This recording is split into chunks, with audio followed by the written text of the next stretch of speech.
If I was starting my cycling journey over, these are the 5 things I would do to avoid breaking the bank and to stay motivated to keep riding. 1. Getting the bike.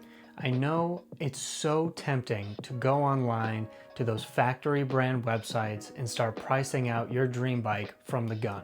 But I'm here to tell you, you are much better off going with a bike that works for you, not one that's gonna make you look cool and break the bank. My first bike was a KHS steel frame from 1998, and I was born in 2000. Yep, I was riding a bike that was older than me. And guess what? It didn't matter. All that mattered is that I was getting on that bike almost every day, getting more fit, getting more active, and falling in love with the sport. A new bike isn't gonna just do that for you. It's not gonna make you faster. It's not going to make you more motivated. The only thing that can do that is yourself. So the best bet is to get that bike that fits your budget. And if you're like me, that was a hand-me-down, okay? It doesn't matter how much it costs. All that matters is that it works for you. The places I would start are Facebook Marketplace, eBay, asking your friends and family, and maybe even your neighbors. You never know what somebody has hiding in their garage. Second, I would focus on really figuring out what gear is important, necessary, but not just stuff that you want. The things I would target first are shoes that fit. You don't have to spend a bunch of money on a brand new pair of shoes that are being worn in the tour right now. I think my first pair of shoes were like $100. And I would definitely go for a pair of proper bibs. You're gonna be sitting on this bike seat for longer than you're used to, okay? And bike seats aren't necessarily the cushiest thing in the world. So somebody along the way invented these great things called bibs with this lovely foam pad inside that cushion your butt. And when you are getting into this sport and you're riding for an hour, it can feel like a lifetime if you are uncomfortable in that saddle. So you're gonna wanna get a nice pair of bibs. You don't have to splurge. I think when I started the first 2 or 3 years, the most I spent was like $60. You don't have to go and spend $200 on a fancy pair of bibs from a big brand. It's not necessary, okay? Down the road, sure, that's definitely something to think about, but when you're getting started, focus on just getting in the door, getting what's necessary. And honestly, most of those bibs aren't that bad anyway. Another thing you're gonna wanna get is a good helmet. Sometimes those cars get a little bit too close for comfort. So having that good helmet on your head, it's gonna make you feel a whole lot better. And lastly, if you're riding on the road primarily, I would definitely invest in some sort of cheap safety light. They're not expensive. You don't need a radar. All you need is a blinking red light, at least so it increases your visibility to drivers. You have to stay safe out there. It's one of probably the biggest deterrents from the sport is how dangerous it can be sometimes. And lastly, deciding on what gear is worth it right now, if you have a smartwatch, that is all you need. That's all you need. You don't need a bike computer right now. Don't worry about that. You don't need a power meter right now. These bad boys, they all have heart rate monitors in them. That's all you need. You don't need a fancy bike computer. You just need this to tell you your heart rate. The third thing I would focus on is to ignore trends, gimmicky items, and luxury wants. These are things like fancy sunglasses, things like those silly Zwift headphones that came out last year. That's like the first thing that comes to mind when I think about this. When you get started, it's easy to get caught up in the world of fueling. So things like expensive gels and mixes, they're good to have, and down the road they're worth investing in, but when you start, just eat a banana. All right, keep it simple. Even things like expensive kits, I would really just stay away from them right now.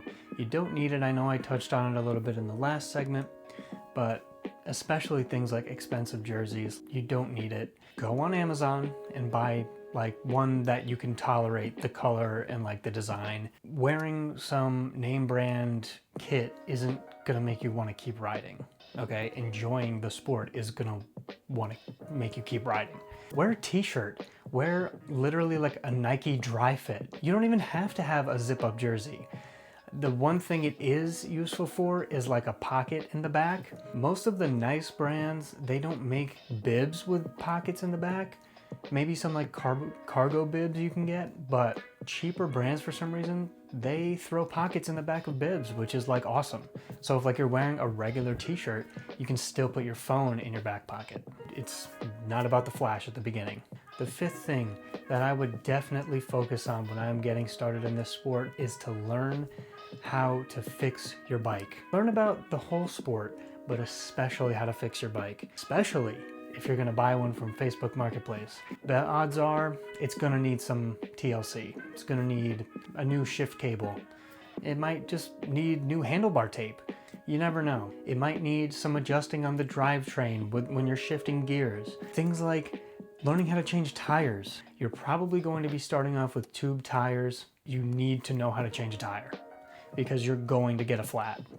And not knowing how to change a flat tire is then going to lead to you having to call somebody to come and pick you up. Other than drivetrain things and basic bike mechanics, I would definitely invest some time in learning things like proper stretching routines, proper strength training routines. If you're getting serious and want to build big numbers on the bike and get fit, it's gonna be something you're gonna do down the road anyway, so get ahead of it, do it when you start. It took me a little while to go from just riding to incorporating a lot of stretching and strength training into my routines because I really didn't like the gym. And I thought, oh, well, I'm just gonna keep riding my bike and that'll get me stronger. But that strength work is gonna be where injury prevention comes in. That's where stretching helps with injury prevention. I spent several weeks and maybe even a couple months at physical therapy a couple years ago because I had such tight hips and IT band issues that I couldn't ride, and it sucked. It derailed my whole base training season, basically like this time of year, and I just got a late start. And really, the stretching, the strength training, it doesn't have to be a lot. Stretching basic things, quad stretching, hamstring stretching, hip stretching, you know, doing the pigeon, doing the four. That's stuff you need to keep mobile because at the beginning, maybe you can get away with it. And a lot of people do get away with not stretching, but it's going to catch up to you like it did for me. So I would really invest some time in learning proper strength and stretching routines. And it's just gonna make you wanna keep going. You know, if you don't stretch and you just put in the longest ride of your life and you don't stretch after, you're gonna be so locked up and sore the next day that that's gonna be the last thing you even think about doing. And to tie onto that, talking about long rides eventually, fueling. Fueling is really important. I've talked about it a little bit. You can just eat bananas, but it's really about how much fuel to take in for a certain ride, how much water to drink, all that stuff.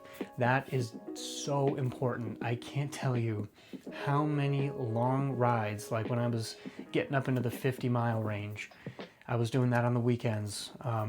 I would basically ride the whole ride bonked because I did not know how to fuel. Okay, and maybe you're somebody like me who at the time you were trying to lose weight. You know, you're trying to lose fat, trying to get super fit and lean. So you think, oh, well, if I don't eat on the bike, then I'll just use fat stores and then I'll lose more weight. But that's not necessarily the case. Okay, you need to fuel adequately and appropriately because if you don't, then you're gonna just wanna eat when you're off the bike. It's what happened every time. I was ravenous after riding the bike, and if I just fueled properly, I wouldn't have hit that wall and ridden the better part of 50 miles in a terrible mood, slow because I wasn't fueling, and then getting off the bike and being so ravenously hungry. And you learn very quick that when you don't eat properly and that hunger comes, it does not go away. It does not go away fast no matter how much you eat, and that's when you overeat. But definitely get ahead of that because that's where I made mistakes. We might not be Tour de France riders, but fueling is still just as important. And last but not least, number 5 is don't let other people's opinions about you getting into cycling deter you from the sport. Don't let other people's opinions drag you down because you're doing something maybe a little different. If I let other people's opinions deter me from doing this sport to which now I cannot live without, I have no idea where I'd be today. Honestly, it's a lot of fun to embrace things like this. It's fun being different. It's fun going out for a 100-mile bike ride. Someday you're gonna tell a friend that, yep, I rode 100 miles yesterday. Ooh, and that's gonna feel good. It is certainly one of the biggest things I've ever done in my entire life. And I've done it several times, and this is just the beginning for me.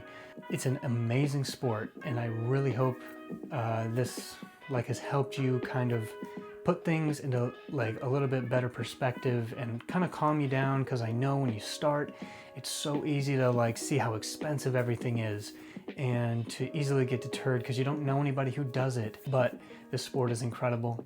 It has given me a new way of life. It's given me a new lease on life, and I had a very humble beginning. I'm still pretty humble right now where I am. I still ride a bike that is 16 years old, has external routing, cable shifting, and I love every second of it because, like the famous Lance Armstrong said, it's not about the bike. It's really not about the bike. It's not about the gear. It's not about how trendy you look. It's not about wearing your sunglasses inside of the helmet strap. It's about getting on the bike, loving the sport for what it is, finding a new you inside of you that you didn't even know you had. So those are my 5 tips that I would embrace if I were restarting my cycling journey today. So hope you learned something, and I'll see you in the next one.